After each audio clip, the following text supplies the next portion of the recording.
একই ঘটনা, নির্বাচনের তফসিল ঘোষণার 24 ঘন্টা পার হতে পারলো না, তার আগেই একজন প্রতিদ্বন্দ্বিতাকারী প্রার্থী তাকে এই খোদ রাজধানী ঢাকা শহরে এইভাবে গুলি করা হলো এবং রক্তাক্ত সে সারা দেশে সঙ্গে সঙ্গে খবর ছড়িয়ে পড়েছে। আপনারা মধ্যে জেনে গেছেন যে ইনকিলাব মঞ্চের বেশ আলোচিত মুখ টকশোতে যাচ্ছেন এবং 5 আগস্টের পরে তার অনেক রকম কথাবার্তায় তার পরিচিতি বেড়েছে, আলোচনা সমালোচনা তর্ক বিতর্ক যাই থাকুক, সে একটা নির্বাচনের প্রার্থী হয়েছে। এই সরকার নির্বাচনের নিশ্চয়তা দিয়েছে, সুন্দর বিশ্বের নজিরবিহীন দৃষ্টান্তমূলক নির্বাচন হবে। সেই তফসিল ঘোষণার 24 ঘন্টার মধ্যে ইনকিলাব মঞ্চের ওসমান হাদি গুলিবিদ্ধ হলো এবং তাৎক্ষণিকভাবে যে ঘটনা জানা গেছে, আমাদের সোশ্যাল মিডিয়ায় ইতিমধ্যে তার গুলিবিদ্ধ একটা ছবি ছড়িয়ে পড়েছে। সেটা দেখে যে কেউ শঙ্কাবোধ করছেন। সবশেষ খবর অনুযায়ী ঢাকা মেডিকেলে তার ট্রিটমেন্ট চলছে এবং তার কানের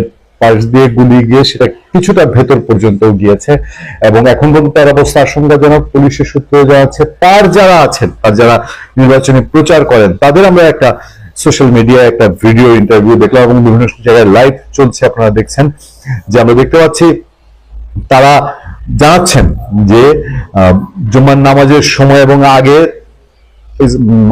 ওসমান হাদি এই ইনকিলাব মঞ্চের মুখপাত্র, তিনি তার অনুসারীদের নিয়ে বিভিন্ন মসজিদে তিনি নির্বাচনী প্রচার চালাচ্ছিলেন। সেই প্রচার চালানোর শেষে বিজয়নগর এলাকায় সেখানেও মোটরসাইকেল করে তার সঙ্গে আরো লোকজন ছিল, আসার পথে হঠাৎ করে আততায়ীরা এসে তাকে লক্ষ্য করে গুলি করে এবং সেই একটি গুলি তার কানে লেগেছে। সেটা সবশেষ অবস্থান যা বুঝতে জানতে আরো সময় লাগবে। তার যেটুকু আমরা শুনেছি তার 4 ব্যাগ রক্ত লাগছে, 2 ব্যাগ দেওয়া হয়েছে, আরো হয়তো রক্তের প্রয়োজন হবে। কিন্তু এই ঘটনা বাংলাদেশে এই নির্বাচনের ট্রেন চলতে শুরু করার মুহূর্তে আমরা গতকাল কি বলছিলাম যে নির্বাচনী ঝুঁকি কি কি থাকতে পারে।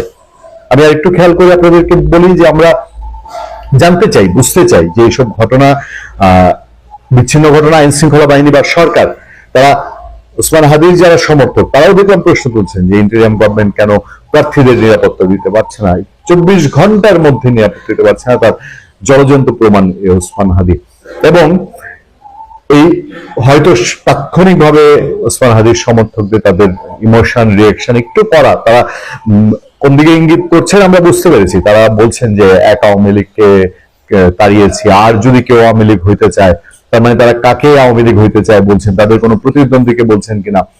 এই মতিঝিল এলাকায় যেখানে ওসমান হাদি ইলেকশন করছেন সেখানে বিএনপির ডাকসাইটে প্রার্থী, আমি এর আগে বিভিন্ন আলোচনায় বলেছি, মির্জা আব্বাস বিএনপি স্থায়ী কমিটির সদস্য। তবে তাৎক্ষণিকভাবে যে কোনো মানুষেরই সেন্সে কাজ করবে যে ওসমান হাদির এই ঘটনায় মির্জা আব্বাস কখনোই চাবেন না তার উপরে কোনো ধরনের দাস কারণ ওখানে যে কোনো ঘটনা ঘটলেই সেটা মির্জা আব্বাসকে ইঙ্গিত করতে পারে, তার পক্ষ বিপক্ষ বিভিন্ন ষড়যন্ত্র নির্বাচনের সময় হবে। ফলে এই দায়িত্ব তিনি নেওয়ার জন্য কখনোই তিনি বা তার কোনো লোকজন এই ধরনের কর্মকাণ্ডের দিকে যাবেন না। কিন্তু এই এলাকাটা, মতিঝিল এলাকাটা এমন একটা এলাকা, আমরা কথা প্রসঙ্গে বিভিন্ন সময় বলি যে অন্য জায়গায় যে চাঁদা 10 লাখ, মতিঝিলে গেলে সেই চাঁদা হয়ে যায় 10 কোটি। এবং ওসমান হাদি সাম্প্রতিক সময় তার নির্বাচনী প্রচারণা শুরু করেছে বেশ কয়েকদিন আগে থেকে। সাদামাটা স্টাইলেই সে নির্বাচনী প্রচারণা করতো, অল্প কিছু লোকজন নিয়ে ভ্যানে চড়ে নানানভাবে নির্বাচনী প্রচারণা করতো। ফলে এই ঘটনা প্রথম না, তফসিল ঘোষণার পরে এটা প্রথম হলো, কিন্তু এর আগেও তো বিএনপি সমর্থিত প্রার্থী চট্টগ্রামে গুলিবিদ্ধ হয়েছেন, সেখানে একজন মারাও গেছে।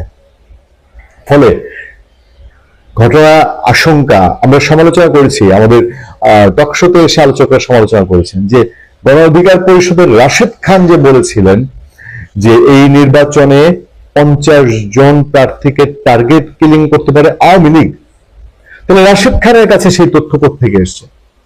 এরকম তথ্য আজকে থেকে আর 3 দিন আগে তিনি এই তথ্য দিয়েছেন, সেই তথ্য তার কাছে কোন বেসিসে, এইটা তো একটু জানা দরকার, সবারই জানা বোঝার দরকার। এবং যদি রাশেদ খান বলেছেন যখন তার 3 দিনের মাথায় এই ঘটনা, তিনি আওয়ামী লীগের কথা বলেছেন, কিন্তু এই রকম যদি হয়ে থাকে তাহলে তার কাছে সুনির্দিষ্ট কোনো তথ্য আছে কিনা। এবং এই বিজয়নগর যে এলাকায় ওসমান হাদি গুলিবিদ্ধ হয়েছেন সেখানে গণ অধিকার পরিষদের অফিস আছে। গণ অধিকার পরিষদ তারা এই ওসমান হাদিরা যে ধারায় রাজনীতি করেন তারাও সেই ধারায় রাজনীতি করেন। তাদের কাছে যদি কোনো তথ্য থেকে থাকে নিশ্চয়ই হাদির যারা সমর্থক অথবা সরকার তাদেরকে তারা তথ্য দিয়ে সহযোগিতা করবেন যে আসলে এটার সঙ্গে কারা ইনভলভ হতে পারে হঠাৎ করেই নিশ্চয়ই আমরাও কেউ প্রিডিকশন করতে পারবো না যে ওসমান হাদি তার রাজনৈতিক অবস্থানের দিক থেকে, তার বক্তব্যের দিক থেকে তিনি সাম্প্রতিক সময় মানে গত 1 বছর ধরে তিনি তার অবস্থান পরিষ্কার করেছেন। তিনি অনেকটা যেটা যদি বলা যায় যে তিনি তার সবচেয়ে বড় কথা আমার যেটা কানে লেগেছিল, তিনি বলেছিলেন যে কোড আনকোড 24 তো হয়েছেই 71-এর চেতনাকে ঢাকার জন্য। তো তার মানে 71-এর চেতনা তিনি কিছুটা হয়তো গাফিলতি, তার কাছে তার জায়গায় কোনো গাফিলতি ঘটনা হচ্ছে সেই জায়গায় তার অবস্থানটা সে পরিষ্কার করেছিল। বিভিন্ন টক শোতে তাকে দেখা যেত যে মুক্তিযুদ্ধের পক্ষে অংশে কেউ যদি তর্ক করতেন, তার বিপক্ষে ওসমান হাদির অবস্থান দেখানোর জন্য তাকে অনুষ্ঠানে আনা হতো। ফলে কোন দিক থেকে ওসমান হাদি টার্গেটেড এইটা নিশ্চয়ই আইন শৃঙ্খলা বাহিনী তদন্ত বের করবে। এবং এই ফিল্ডে যারা ছিল ওসমান হাদির সমর্থকরা বলছেন যারা করেছে এগুলি এবং যারা করিয়েছে এই দুই পক্ষের কাউকে ছাড় দেওয়া হবে না। হ্যাঁ, দেশের মানুষ অবশ্যই জানতে চায়। এবং এই যে নির্বাচনী ট্রেন চলতে শুরু করার এই সময়ে রাজপথে একজন প্রার্থীর রক্ত ঝরল, তিনি যেই মাপের প্রার্থী হন না কেন, তার দল বা রাজনৈতিক পরিচয় এই জাস্ট শুরু, তো মাত্র পথ চলা শুরু। কিন্তু এই ধরনের ঘটনায় নিশ্চয়ই অনেক খারাপ কিছুর ইন্ডিকেট করে। 50 জনকে হত্যা করা হবে, জি ভাই, এই কথাটা আমার না, এই কথাটা বলেছেন গত 8 তারিখে আপনার গণ অধিকার পরিষদের কেন্দ্রীয় সাধারণ সম্পাদক রাশেদ খান। রাশেদ খান তিনি বলেছেন নির্বাচন বানচালে 50 প্রার্থীকে টার্গেট কিলিং করা হবে, এবং এটা তিনি জনসমক্ষে বলেছেন। এবং এই কথাটা তিনি তার একটি কর্মী সমাবেশ বা মিটিংয়ে মধ্যে এই কথাটা বলেছিলেন। কিন্তু এই কথাটা নিয়ে খুব একটা উচ্চবাচ্য হয়নি। দু একটা টক শোতে হয়তো আলোচনা হয়েছে, কিন্তু কোনো কন্টেন্ট দেখা যায়নি, বা এই কথাটা নিয়ে বিভিন্ন পত্রপত্রিকায় এসেছিল অবশ্য, কিন্তু এই কথাটা নিয়ে কোনো বিশ্লেষণ হয়নি যে উনি কেন বললেন যে 50 জন টার্গেট কিলিং। আবার উনি এটাও বললেন যে নির্বাচনকে বানচাল করার জন্য আওয়ামী লীগ এই 50 জন প্রার্থীকে কিলিং করবে। এখন আমার কথা হচ্ছে যে আওয়ামী লীগ এই 50 জন প্রার্থীকে কিলিং কেন করবে? আওয়ামী লীগ কি কোথাও কি কন্টেস্ট করতেছেন যে ফেব্রুয়ারি 12 তারিখে নির্বাচন কমিশনার ইলেকশন ডিক্লেয়ার দিয়েছে, ইলেকশন হবে ফেব্রুয়ারি 12 তারিখে। সুতরাং এইখানে তো আওয়ামী লীগের জায়গা নেই, কারণ আওয়ামী লীগকে নিষিদ্ধ করে রেখেছেন, ব্যালট পেপার থেকে নৌকা প্রতীক তুলে নিয়েছেন, সব কিছুই করেছেন। তাহলে আবার আওয়ামী লীগের নামটা আসে কেন? আর এই 50 জনকে হত্যা করা হবে, এটা রাশেদ খান কোথার থেকে কোন গোয়েন্দা তথ্য পেয়েছেন? কারণ তিনি বলেছেন তিনি তথ্য পেয়েছেন। তো রাশেদ খান বা নুরুল হক নুরু এদেরকে কি সেই মোসাদের গোয়েন্দা সংস্থায় কি এই তথ্য দিয়েছেন, নাকি মোসাদকে দিয়ে ওনারাই এই কিলিং করাবেন? তা 50 জনের কথা যেহেতু বলেছেন, সুতরাং 50 জনের মধ্যে আমি ব্যাপারটা এভাবে নিতাম, যদি তিনি বলতেন যে আমাকে সহ 50 জনকে কিলিং করা হবে, তাহলে আমি বুঝতাম যে না, তার নামটাও মনে হয় 50 জনের হিট লিস্টে আছে। কিন্তু তিনি বলেছেন 50 জন, তাহলে কোন 50 জন, কারা করবে? আপনি এমনি বলে দিলে হবে না যে আওয়ামী লীগ করবে। আওয়ামী লীগ নাই বাংলাদেশে। আওয়ামী লীগের এই মুহূর্তে আপনাদের কথা মতো বা আমরা যা দেখছি তাতে আওয়ামী লীগের সক্ষমতা নাই 50 জনকে হত্যা করবে। যেই দিন থেকে বলা হচ্ছিল যে ফেব্রুয়ারিতে নির্বাচন হবে, গত 2 মাস যাবৎ যখন এই বিএনপি, জামাত, এনসিপি এরা যখন প্রার্থী তালিকা ঘোষণা করছিলেন, সেই থেকে আজ পর্যন্ত 210 জন নির্বাচনী সহিংসতায় নিহত হয়েছেন। এগুলো কোনোটাই আওয়ামী লীগ করে নাই, হয় জামাত বিএনপিকে করেছে, বিএনপি জামাতকে করেছে। এই যে গত 2 দিন আগে আপনারা জানেন যে ফুয়াদকে যে দৌড়ানিটা দিয়েছে, এটাকে আওয়ামী লীগ দিয়েছে, এটা তো বিএনপি দিয়েছে। ফুয়াদ চিল্লাইয়া বলতেছে যে বিএনপি করেছে, বিএনপির 10 লাখ ভোট কমে গেছে এক ফুয়াদরে দৌড়ানি দেওয়ার কারণে। সুতরাং এই টার্গেট কিলিং, এই target killing mission, target killing করতে পারে বাংলাদেশের সক্ষমতা আছে একমাত্র জামাত ইসলামের, কারণ তাদের কাছে স্নাইপার আছে, তাদের কাছে পাকিস্তানি গোয়েন্দা সংস্থার লোকজন আছে, তাদের সাথেই যোগাযোগ আছে। তার কিসের? রাশেদ খান এবং আপনার এই যে নুরুল হক নুরু, তাদের সাথে মোসাদের যোগাযোগ আছে। পৃথিবীর বিখ্যাত যে স্নাইপার বলা হয়, পৃথিবীর যদি সবচেয়ে দুর্ধর্ষ স্নাইপার বলা হয়, তাহলে সেটা আছে একমাত্র মোসাদের কাছে, আর দ্বিতীয়ত আমাদের এশিয়ার ভিতরে আছে পাকিস্তানের কাছে। যেটা আপনার গত জুলাই আগস্টে এই পাকিস্তানি সেনাবাহিনী, আইএসের লোকজন, টার্কির লোকজন মিলেই স্নাইপার দিয়ে শত শত ছেলে পেলেকে হত্যা করেছিল, শিশুদেরকে হত্যা করেছিল। সেই কথা আপনারাও ভুলেননি, আমরাও ভুলিনি। সুতরাং এই মুহূর্তে সে যখন বলে যে নির্বাচনী সহিংসতায় 50 জন প্রার্থী নিহত হবে, তার মানে তার কাছে স্পেসিফিক্যালি সে জানে যে কে কে কোন কোন আসনে হত্যাকাণ্ড ঘটবে। পুলিশ প্রশাসন কোথায়, গোয়েন্দা বিভাগ কোথায়? তারা তো এই মুহূর্তে রাশেদ খানকে নিয়ে জিজ্ঞাসাবাদ করা উচিত যে তুমি এই তথ্য কোথায় পাইলা। জাতির সামনে প্রকাশ করা উচিত যে কোন 50 জন প্রার্থী কারা এই টার্গেট কিলিং এর শিকার হবে। কারণ সে যেহেতু বলেছে তার কাছে তথ্য আছে, তাহলে সে পুরোপুরি জানে। সে যদি পুরোপুরি না জানে, সে জনসমক্ষে পাবলিকলি এটা তো বলতে পারে না কেউ যে 50 জন। এখন আমরা যেমন বলতেছি, বারবার বলতেছি নির্বাচন হবে না, আওয়ামী লীগ বিহীন নির্বাচন হবে না, আওয়ামী লীগ বিহীন নির্বাচন হবে না। আমাদের কাছে কিন্তু কোনো গোয়েন্দা তথ্য নেই, আমরা প্রেডিকশন করছি যে আওয়ামী লীগ বিহীন নির্বাচন হবে না। এই নির্বাচনী তফসিল ঘোষণা করেছেন, আবারও হয়তো চেঞ্জ হবে, কিন্তু হত্যাকাণ্ড, হত্যা করা হবে যখন স্পেসিফিকই বলা হয়, তার মানে হচ্ছে যে এই হত্যা কে করবে, কারা করবে, কখন করবে, কাকে করবে, এই জিনিসগুলো জানতে হবে। ডাক্তার ইউনূস মহোদয়, আসিফ নজরুল সাহেব, আপনাদের উচিত এই মুহূর্তে রাশেদ খানকে আপনাদের জিম্মায় নেওয়া। আমি প্রশাসনকে বলবো, পুলিশ, বিডিআর, আর্মিকে বলবো, রাশেদ খানকে এই মুহূর্তে জিম্মায় নিন। তার কাছ থেকে জানুন যে কোন 50 জন, কোন 50 জনকে হত্যা করবে এবং কারা হত্যা করবে। এবং এই হত্যাকাণ্ডের পেছনে, কারণ এটাও জামাতের একটা খেলা, এবি পার্টি বলেন, গণ অধিকার পরিষদ বলেন, আর যেটাই বলেন সবগুলোই জামাতের A team, B team, C team. সুতরাং ওরা নিজেরাই করতেছে এটা। এখন আমার তো মনে হয় যে রাশেদ খান, জামাত, এরা এক হইয়া এরাই এই হত্যাকাণ্ড ঘটাবে। কারণ মোসাদ কাদের সাথে যোগাযোগ করছে? মোসাদ যোগাযোগ করছে রাশেদ খান আর নুরুর সাথে। পাকিস্তানের আইএসআই কাদের সাথে যোগাযোগ আছে? পাকিস্তানের টার্কি, জামাতের সাথে। তাইলে এখন এই টার্গেট কিলিংটা করতে পারে কারা? জনসাধারণ, বাংলাদেশের জনসাধারণ, আপনারাই চিন্তা করুন কারা।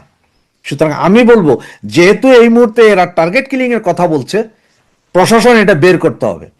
পাবলিকে বলবো, কোনো মিছিল মিটিং এ যাওয়ার দরকার নেই। আপনারা কে কোন দল সমর্থন করে তা আমার জানার বিষয় না, সেটা আপনাদের বিষয়।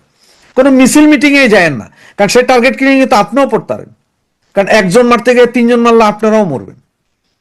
সুতরাং এই রাশেদ খানকে আগে ধরেন, তার কাছ থেকে বের করেন যে কারা, কে মারবে, কারা মারবে। ওসমান হাদি গুলিবিদ্ধ হয়েছেন। আমরা জানি তিনি ঢাকা 8 নির্বাচনী এলাকায় স্বতন্ত্র নির্বাচন করছেন এবং এক ধরনের অভিনব প্রচারণা আমি প্রায় দেখি তিনি ফেসবুকে আপলোড করেন। কোনো পোস্টারিং করছেন না, তিনি নিজে যান, ফজরের নামাজের পর থেকে বিভিন্ন অলিতে গলিতে ঘুরে বেড়ান। খুবই মর্মান্তিক ঘটনা। এবং সোফার আমরা যা জানতে পেরেছি, পত্রপত্রিকায় দেখলাম তার গুলি বাম কানের নিচে বিদ্ধ হয়েছে। এটা খুবই ডেঞ্জারাস জায়গা এবং চিকিৎসকরাও বলছেন তার অবস্থা আশঙ্কাজনক। প্রাথমিকভাবে আমরা হাদির জন্য প্রার্থনা করি, আমরা আন্তরিকভাবে প্রার্থনা করি হাদি ফিরে আসবেন এবং খুব খারাপ কিছু হবে না। ফিরে এসে তিনি আবার এই নির্বাচনে অংশগ্রহণ করবেন। তিনি যে নতুন ধরনের রাজনীতি দেখাতে চাইছেন, সেই রাজনীতির সাথে বিশেষ করে প্রচারণার নতুন ধরন শুধু না, তার রাজনীতির যে ধরন আছে তার সাথে আমাদের অনেকের দ্বিমত থাকতে পারে। আমার নিজেরও দ্বিমত আছে, তার প্রকাশভঙ্গির সাথে অনেকের দ্বিমত থাকতে পারে, আমারও আছে। কিন্তু এই রকম বিভৎস কোনো ঘটনা বাংলাদেশে ঘটা আমরা কোনোভাবে নিতে পারি না। হাদি ফিরে আসুন, আমরা প্রার্থনা করি যার যার জায়গা থেকে, এবং তিনি আবার নির্বাচনী প্রচারণায় অংশগ্রহণ করুন স্বতঃস্ফূর্তভাবে, আরও বেশি শক্তি নিয়ে আমরা সেটা চাই।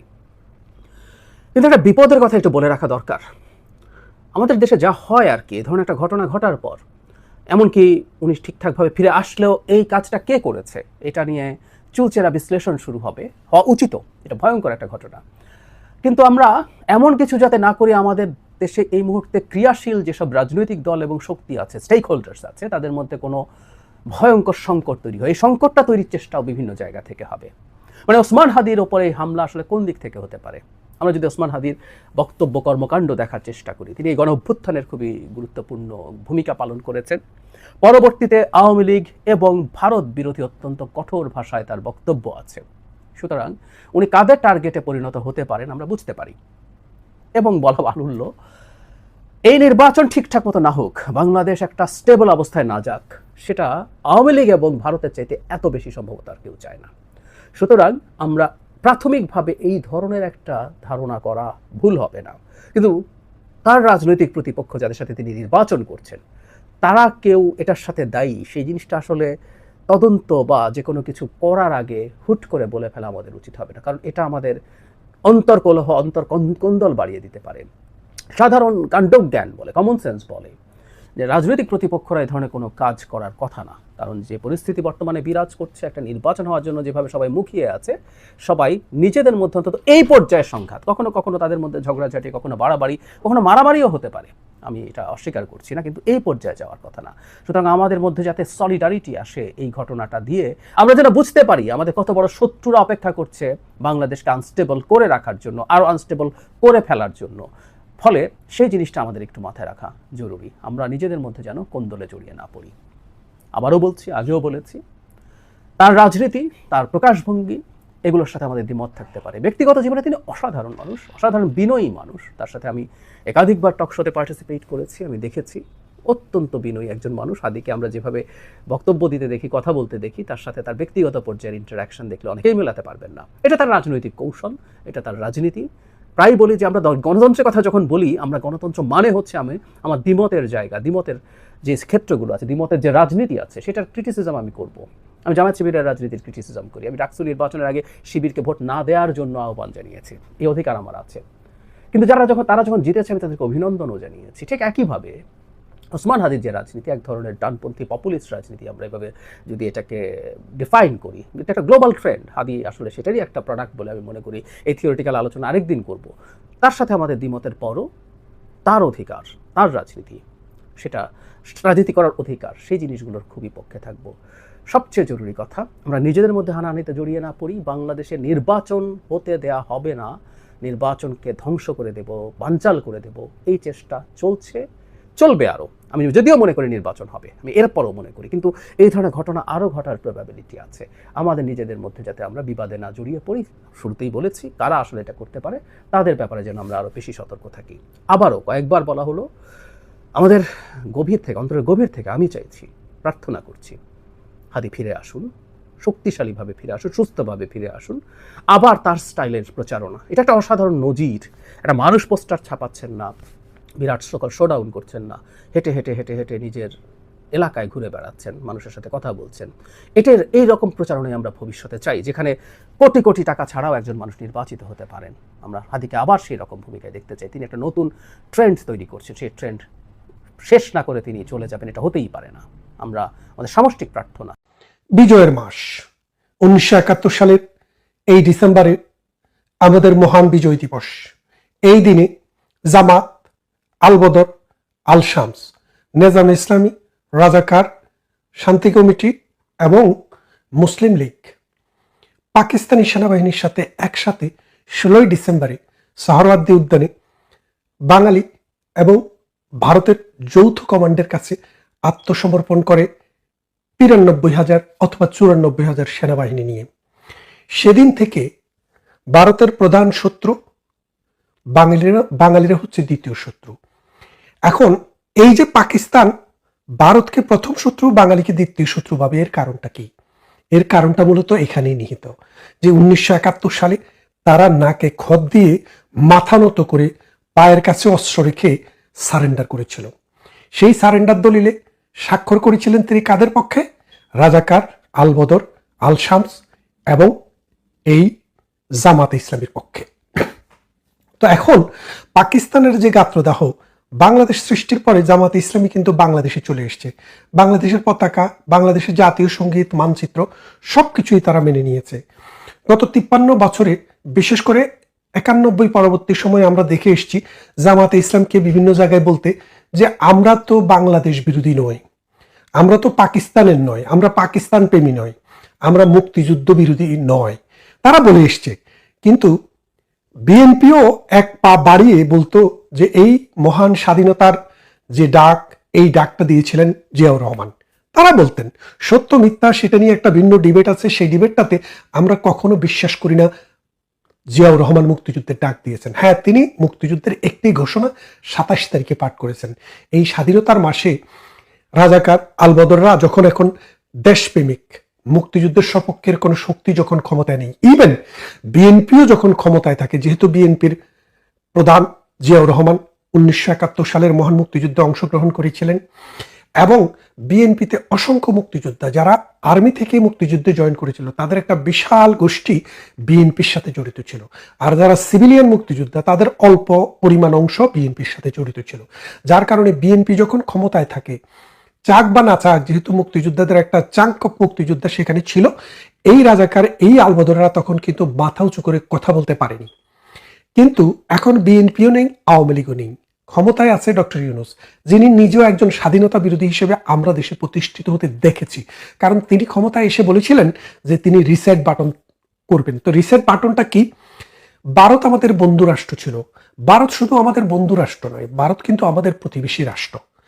ভারত 1971 সালের মহান মুক্তিযুদ্ধে আমাদেরকে শুধু সাহায্য করেছে তা না, আমাদের সাথে কাঁধে কাঁধ মিলিয়ে যুদ্ধ করেছে। ভারত সেই রাষ্ট্র যার 54টি নদী বাংলাদেশের উপর দিয়ে বয়ে গেছে, এবং এ থেকে আমাদের কৃষিকাজ, আমাদের মৎস্য উৎপাদন, আমাদের নানা রকমের শস্য উৎপাদনে ব্যবহৃত হয়, এবং আমাদের এই নদীগুলোই হচ্ছে বাংলাদেশের মা। আমি আমার বহু ভিডিওতে বলেছি, বাংলাদেশ আমরা ছোটবেলা থেকে বলে এসেছি নদী মাতৃক দেশ। নদী মাতৃক মানে হচ্ছে নদী যাহার মাতা। বাংলাদেশের মাতা হচ্ছে নদী, আর নদীর মাতা হচ্ছে ভারত।